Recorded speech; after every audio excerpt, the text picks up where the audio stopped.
Let's move on to Syria, and just give us a sense of. I'll tell you what I'm most concerned about in Syria. I am most concerned about the U.S. turning Syria. This is what I want to see happen. I want to see them turn Syria into a buffer between Turkey and Israel, and I'm concerned that some of the guys running around in Syria are going to make that very difficult. Yeah. So let's be clear. What's happened in Syria, thanks in large part to our friends in Jerusalem. I mean, God bless Israel for what they did after the greatest loss of life since the Shoah, since the Holocaust. Their post-October the 7th operations have rewritten the map of the Middle East for the next 50 to 100 years. And the fact that with the fall of the Assad regime, the murderous mullahs of Iran do not have safe harbor and a resupply route through Syria is one of the greatest things Israel has achieved for the modern world in the last decade or more. Now, President Trump has made the offer of a lifetime to Jolani, this former jihadi. He said, now it's your chance after the fall of the regime to make Syria great again. And we did this at the request of which capitals? We know who wanted this. We know that Saudi Arabia and Ankara, and to a lesser extent Qatar, wanted this to happen. Okay, is it going to happen is the question. As you said, there are numerous actors involved, from the Kurds in the north to Israel to Turkey that had a very tight relationship with Jolani in a past life, and of course Russia as well that wants to get back into Syria.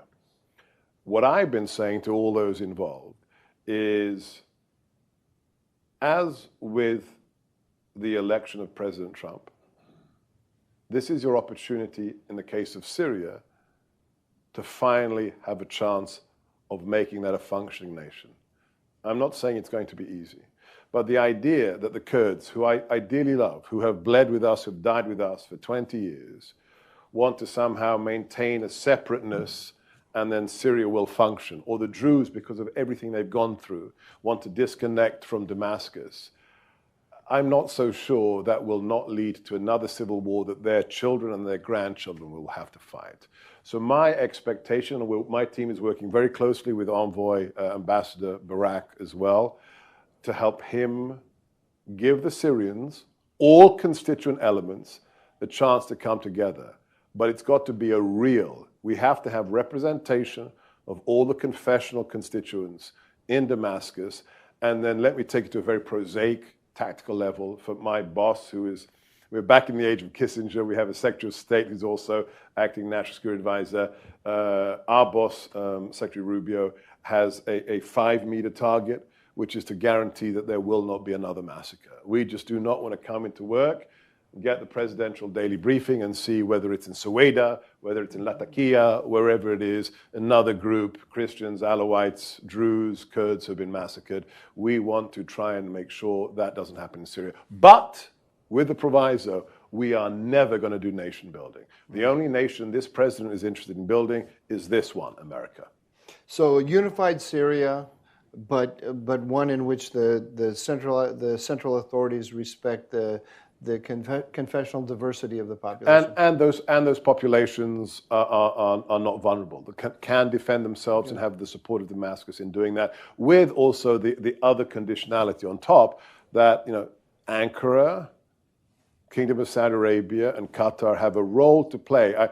I'm trying to send a message that the problems of Syria will not be solved by another codel to Damascus. Right. It will be solved by those who have an interest finding the bare minimum overlap in the Venn diagram, whereby Israel and Turkey can come to some modus vivendi about what Syria looks like. Yeah. You know better than I do the constituent elements. So if you have to give a scorecard of how things are going,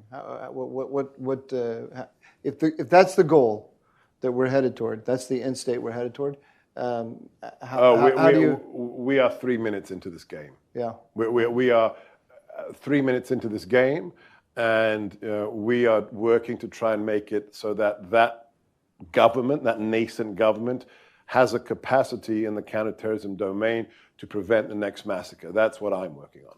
And